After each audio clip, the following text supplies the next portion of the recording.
Hi guys, இனி நம்ம பார்க்க போகிறது த வண்டர்ஃபுல்ஸில் எபிசோட் 2 தான் இந்த வீடியோவில் பார்க்க போகிறோம். வாங்க நம்ம ஸ்ட்ரைட்டாக வீடியோக்குள்ளே போயிடும். போன பாட்டோட எண்டிங்கில் ஜெனி செத்து திரும்பி வந்த மாதிரி காட்டியிருப்பாங்க. இங்கே ஒரு போலீஸ் ஆஃபீஸரும் ஜெனி எங்கே இருக்கான்னு சொல்லி நான் கண்டுபிடிச்சிட்டேன், அவன் இந்த ஊர்ல தான் இருக்கா அப்படின்ட்டு ஜெனி பாட்டி கிட்ட சொல்றாரு. சீனை கட் பண்ண இந்த செல்ல ஜெனியை காட்டுறாங்க. அங்க இருக்கிற போலீஸ் ஆபீசரும் நம்ம ஹீரோ கூட பேசிட்டு இருக்கப்ப, நீங்க சொல்ற பொண்ணு அதானே அப்படின்ற மாதிரி கேட்பாரு. நம்ம ஹீரோவும் திரும்பி பார்த்துட்டு சாதாரணமா விட்டுருவான். பார்த்தா அது உண்மையாலே ஜெனி தான் உயிரோட வந்திருக்கா. அதை பார்த்த உடனே நம்ம ஹீரோக்கு பயங்கரமான ஷாக்கு. அவ செத்து போயிருந்தாலே எப்படி உயிரோட வந்தான்னு சொல்லி நம்ம ஹீரோ யோசிச்சுட்டு இருக்கிறான். இந்த சைட்ல ஜெனியோட ஃப்ரெண்ட்ஸ் பாத்தீங்கன்னா ஜெனியை பார்த்த உடனே மயக்க போட்டே விழுந்துடுறாங்க. அதுக்கப்புறம் போலீஸ் ஸ்டேஷன் கூட்டு போய் நம்ம ஹீரோ கிட்ட, யாராச்சும் போனதை தூக்கி போடுறத பார்த்ததா தானே ரிப்போர்ட் பண்ணீங்க. உடனே நம்ம ஹீரோவும் திரும்பி அவங்க ரெண்டு பேரையும் பாக்குறான். ஜெனி பாத்தீங்கன்னா போலீஸ் ஸ்டேஷன் கூட்டு போறதுக்கு முன்னாடி ஒன்னு சொல்லியிருப்பா, எத்தனை வாட்டி நம்மள கேட்டாலும் தெரியல தான் நீ சொல்லணும், அப்பதான் நம்மளால மாட்டாம தப்பிக்க முடியும் அப்படின்ற மாதிரி ஜெனி சொல்லியிருப்பா. உடனே இந்த சைடுல முந்திரி கொட்டும் எழுந்து, எந்த பணத்தை கேட்கறீங்க, ஜெனி உயிரோட தானே இருக்கா, அது நீங்களே பாத்தீங்கல்ல, அந்த இடத்துக்கு போனனால நாங்க கால் தடுக்கி கீழே விழுந்துட்டோம். அப்ப அந்த போலீஸ் ஆபீசரும் கேஸை க்ளோஸ் பண்ணலாம சொல்லி கேட்கும் போது நம்ம ஹீரோ அதுக்கு ஓகேன்றுவான். அதுக்கப்புறம் ஜெனியை பாத்தீங்கன்னா ஹாஸ்பிட்டல சேர்க்கறாங்க. அப்ப ஜெனி ஃப்ரெண்டு கேட்கறான், நீ செத்து தானே போயிருந்த, எப்படி உயிரோட வந்த? அதுக்கு ஜெனி சொல்றா, நான் செத்து போயிட்டதான் சொல்லி நினைச்சேன், ஆனா அந்த இடத்துல ஒரு வித்தியாசமான ஒரு விஷயம் எல்லாத்தையுமே நான் பார்த்தேன். நான் எது உள்ளே இருக்கும்போது வெளியில இருக்க ஒரு ஆளு ஏதோ ஒன்று சொல்லிட்டு இருந்தாங்க, எனக்கு அதான் புரியல அப்படின்ற மாதிரி ஜெனி சொல்லிட்டு இருப்பா. இந்த ஒரு விஷயம் பாட்டிக்கு தெரியாதுல்ல, தெரிஞ்சா எனக்கு ஒரு பிரச்சனையும் இல்லை, உங்க ரெண்டு பேருமே அப்படியே மண்ணில் உயிரோட புதைச்சிருவாங்க அப்படின்ற மாதிரி சொல்ல, இவங்க ரெண்டு பேருமே அதை பார்த்தீங்கன்னா நினைச்சு பாக்குறாங்க.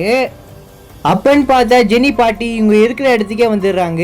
இதெல்லாம் பார்த்த மூணு பேரும் பயந்து போய் எல்லாருமே ஒரு ஒரு இடத்துல போய் ஒளிஞ்சிக்க, ஜெனி பாத்தீங்கன்னா ஒரு கபோர்ட்குள்ள போய் ஒளிஞ்சிப்பா. அது மூணுன உடனே பார்த்தா ஜெனி இப்ப வேற இடத்துல இருக்கிறா.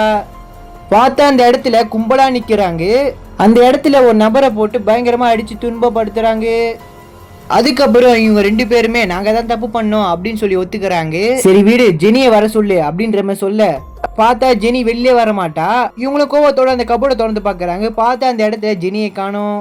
அங்கதானே போனா, நான் பார்த்தனே அப்படின்ற மாதிரி சொல்ல, திரும்ப அந்த கபோர்ட்ல பாக்குறாங்க. பார்த்தா ஜெனி அந்த இடத்துல இருக்கிறா. இப்பதானே பார்த்தோம் அங்க இல்லையே, எப்படி வந்தான்னு சொல்லி இவங்களும் ஷாக்கிங்கா பாக்குறாங்க. அப்ப ஜெனியும் உங்க பாட்டியை கட்டி பிடிச்சி, எனக்கு ஏதோ வினோதமா நடக்குது அப்படின்ற மாதிரி அழுவுறா. எல்லாத்தையுமே நம்ம ஹீரோ பார்த்துட்டு சைலண்டா அந்த இடத்தோட கிளம்பிடுறான். அதுக்கப்புறம் இந்த சைட்ல ஒரு தாத்தா கிட்ட முன்னாடி நடந்தத பாத்தீங்கன்னா விசாரிக்கிறாங்க. நீங்க தானே 3972 காப்பாத்தினீங்க? ஆமா, அப்ப நான் தான் அவனை காப்பாத்தினேன், ஆனா இப்ப அவன் திரும்ப இந்த ஊருக்கு வந்திருக்கான் அப்படின்ட்டு அந்த வயசானவரும் சொல்ல, இது எல்லாத்தையுமே பாத்தீங்கன்னா காணாம போயிருது. அவர்கிட்ட இருந்து விசாரிக்கிறதுக்காக தான் இந்த மாதிரி செட் பண்ணிருக்கா. இவ பாத்தீங்கன்னா 4972 பாத்தீங்கன்னா விரும்புறா. அது வேற யாரும் இல்ல, அது நம்ம ஹீரோ தான்.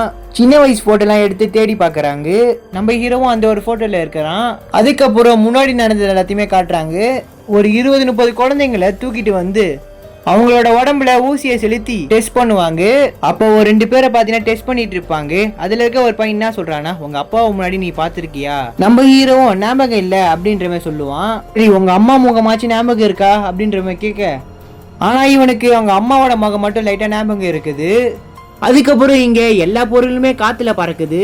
பார்த்தா அது நம்ம ஹீரோவோட பவர் தான், அவனால அது கண்ட்ரோல் பண்ண முடியல. அதனாலேயே எல்லா பொருளுமே அங்க இருக்க பசங்க மேல விழுக, அப்ப நம்ம ஹீரோ பாத்தீங்கன்னா அங்க இருக்க இன்னொரு பையன் காப்பாத்துறான். அப்ப நம்ம ஹீரோவும் மண்டையில ரத்தம் வருது அப்படின்ற மாதிரி சொல்ல, எனக்கு இதெல்லாம் ஒண்ணுமே இல்லை, எனக்கு சாவே கிடையாது அப்படின்ற மாதிரி சொல்லுவான். இப்ப அந்த பையனும் திரும்ப ட்ரை பண்ணு, உன்னால முடியும் அப்படின்ற மாதிரி சொல்ல, நம்ம ஹீரோவும் அங்க இருக்கிற புக்கை அவனோட பவரை வச்சு அதை எடுக்க பாத்தீங்கன்னா ட்ரை பண்றான். அது அவனுக்கு ரொம்பவே கஷ்டமா இருக்குது. இது எல்லாத்தையுமே அங்க இருக்க டாக்டர் பார்த்துட்டு இருக்க, எப்படியோ கஷ்டப்பட்டு அவனோட பவரை வச்சு அந்த புக்கை கையில எடுத்துடுறான். இதை பார்த்து அங்க இருக்கவங்க எல்லாருமே ரொம்பவே சந்தோஷப்படுறாங்க. அதுக்கப்புறம் போய் அந்த ஃபிஷ் புக்கை ஒரு பொண்ணு கிட்ட போய் கொடுக்கறான். அப்ப அந்த இடத்துல எல்லாருமே செத்து போகிற மாதிரி தெரிய, அப்பன்னு பார்த்து நம்ம ஹீரோவும் முழிச்சுக்கிறான். இது எல்லாமே அவனுக்கு அவனோட கனவுல வருது. முன்னாடி பார்த்தா எல்லா பொருட்களுமே காத்துல பறக்குது. இதனாலே அவன் ரொம்பவே கஷ்டப்படுறான். தினமும் இந்த மாதிரி விஷயம் அவன் கனவுல வந்துட்டு போகுது. இந்த சைட்ல ஜெனியும் நிம்மதியா தூங்கிட்டு இருக்க, அப்ப ஜெனியோட பாட்டியும் டாக்டர் கிட்ட போய் என் பொண்ணு எப்படி இருக்கா அப்படின்ற மாதிரி விசாரிக்கிறாங்க. அப்ப டாக்டர் சொல்றாரு, உங்க பொண்ணுக்கு இருந்த நோய் எல்லாமே உடனே போயிருச்சு, இது எப்படி நடந்துச்சுன்னு சொல்லி எனக்கு ஒண்ணுமே புரியல, ஒரு மிராக்கல் மாதிரி அவகிட்ட இருக்க எல்லா நோயுமே விட்டு போயிருச்சு, இந்த மட்டும் அவ ரொம்ப வருஷம் வாழ்வா அப்படின்ற மாதிரி டாக்டர் சொல்லிடுவாங்க. இதை கேட்டு அந்த பாட்டியும் அதிர்ச்சியா பார்ப்பாங்க.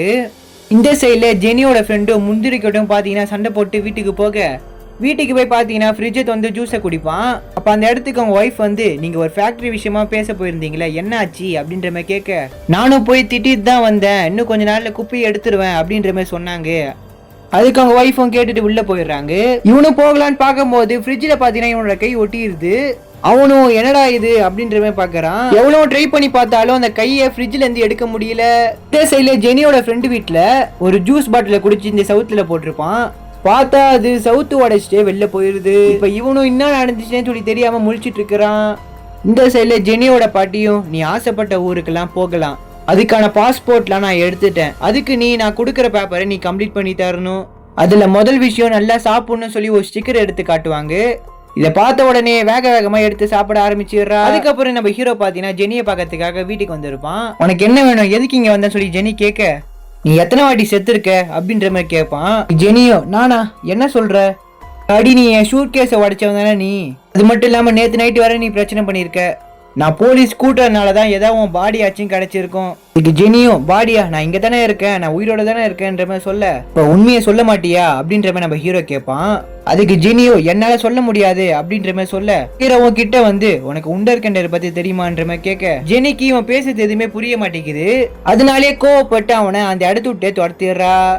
ஜெனி ஃப்ரெண்டு சொல்றான், நேத்து நடந்த விஷயம் உனக்கு தெரிஞ்சிருக்கமோ அப்படின்ற மாதிரி சொல்ல, சரி அந்த கேமராவை எடுத்துட்டு வந்தியா அப்படின்ற மாதிரி ஜெனி கேட்பா.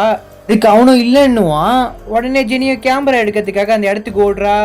இந்த விஷயத்த போன் அடிச்சு முந்திரி கிட்ட பாத்தீங்கன்னா சொல்லிடுறான். அவனு பாத்தீங்கன்னா கார் எடுத்துட்டு அந்த இடத்துக்கு போக, இங்க ஜெனியை பாத்தீங்கன்னா நம்ம ஹீரோ ஃபாலோ பண்ணிட்டே பின்னாடி போகுவான்.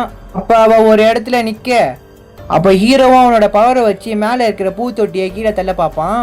சடனா நம்ம ஹீரோவை நிறுத்தி, அப்ப நான் இந்த பூத்தொட்டியை போட்டு அவ செத்துட்டானா, அப்படி கூட நடக்கலாம்ல அப்படின்ற மாதிரி யோசிப்பான். இப்ப சாப்பிட்டுக்கிட்டே ஜெனி நம்ம ஹீரோவை பாப்பா. பார்த்த உடனே வேகமா அந்த இடத்த விட்டு ஓட ஆரம்பிக்கிறா. நம்ம ஹீரோ பின்னாடி துரத்துக்கிட்டே ஓட, அப்ப ஜெனியும் கேமரா எடுக்கிறதுக்காக நேத்து வந்த இடத்துக்கு போகிறா. நம்ம ஹீரோவும் தேடி பிடிச்சி அந்த இடத்துக்கு வந்துடுறான். இப்போ ஒரு கேமராவை பாத்தீங்கன்னா ஒரு நபர் பாத்தீங்கன்னா பாத்துட்டு இருப்பாரு. அதை பாத்தீங்கன்னா நம்ம ஹீரோவும் புடுங்கி நேற்று நடந்த விஷயத்த எல்லாத்தையுமே நம்ம ஹீரோ பாத்துடுறான். இப்ப இவ உண்மையாலே செத்து தான் போயிருக்கா. இந்த வீட்டுக்குள்ள ஜெனியும் கேமரா தேடிட்டு இருக்க, இந்த சைட்ல நம்ம ஹீரோவும் அவனோட பவரை வச்சு அங்க இருக்கிற வீடை பாத்தீங்கன்னா தூள் தூள் ஆக்க பாக்குறான். இந்த சைட்ல முந்திரி கொட்டையும் கார்ல வேகமா அந்த இடத்துக்கு வந்துட்டு இருக்காரு. உள்ள ஜெனியோ பயந்து அடிச்சுட்டு அங்கேயும் இங்கேயுமா ஓடிட்டு இருக்கிறா. அதுக்கப்புறம் மொத்த பவரையும் யூஸ் பண்ணி அந்த வீடை தூள் தூள் ஆக்குறான். எல்லாமே நம்ம ஜெனி மேல உழுவ வருது. பார்த்தா ஜெனி அந்த இடத்த விட்டு போய் வேற ஒரு இடத்துக்கு வந்துடுறா. பார்த்தா அவ நடுக்கடல்ல ஒரு போட்ல இருக்கிறா. இந்த சைட்ல முந்திரி கொட்டையும் அந்த இடத்துக்கு வந்து நம்ம ஹீரோ என்ன பண்றா சொல்லி பார்த்துட்டு இருக்கிறான். அப்ப நம்ம ஹீரோவும் அவனோட பவரை வச்சு அங்க இருக்க குப்பியை தூக்கி போட, அதை பார்த்து முந்திரி கொட்டையும் பயங்கரமா ஷாக் ஆகுறான். ஹீரோ தூக்கி போற பொருள் பாத்தீங்கன்னா சில இது நம்ம முந்திரி கொட்டை சைடு வரும்.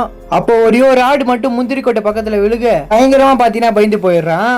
ஹீரோ எல்லா பொருளையும் தூக்கி போறது இன்னொரு ஆள் பாத்தீங்கன்னா பாத்துட்டு இருப்பாரு. இவன் தான் 3972 அப்படின்ற மாதிரி பாப்பான். அதுக்கப்புறம் எல்லா பொருளுமே நம்ம ஹீரோ தூக்கி போட்டு ஜெனி எங்க இருக்கான்னு சொல்லி தேடுவாரு. பார்த்தா ஜெனி அந்த இடத்துல இருக்க மாட்டா. இந்த போலீஸ் ஆபீசருக்கும் ஜெனி எங்க இருக்கான்னு சொல்லி பார்க்கறது தான் வேலையே. இவன் என்ன கடல்ல இருக்காளே அப்படின்ட்டு அதிர்ச்சியா பாப்பாரு. நம்ம ஜெனியும் பாத்தீங்கன்னா ஒரு போட்ல இருப்பா. அப்போ ஒரு 3 பேர் பாத்தீங்கன்னா எப்படி நீங்க வந்த அப்படின்ட்டு ஜெனியை சுட பாப்பாங்க. இவனும் பாத்தீங்கன்னா பயத்துல கம்முன்னு அந்த இடத்துல நிக்கிறா. இந்த சைட்ல 3 பேர் பாத்தீங்கன்னா ஜெனியை சுட்டுறாங்க. அதுக்கப்புறம் ஒரு நபரை தெரிய ஒரு 3 பேர் பார்க்க வருவாங்க. அதுலக்கே ஒருத்தர் சொல்லுவாரு, நம்ம பார்த்து ரொம்ப நாள் ஆச்சுல. அதுக்கப்புறம் அந்த வீட்டுல இருக்க ஒரு போட்டோல ரத்தம் கார பட்டுறது. அதோட இந்த ஒரு எபிசோடு முடியுது.